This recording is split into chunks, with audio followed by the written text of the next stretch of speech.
Equal 30. Okay, we're not finished though. What do we need to do? Yeah. No, we're gonna pick on you. Me? Yeah, you. Like that. Okay, what do we have?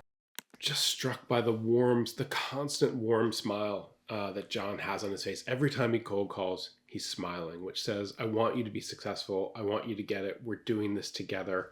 I think those moments, a cold call is a moment of accountability for students, but moments of accountability are ideal for moments of warmth and playfulness, and you can really feel that here.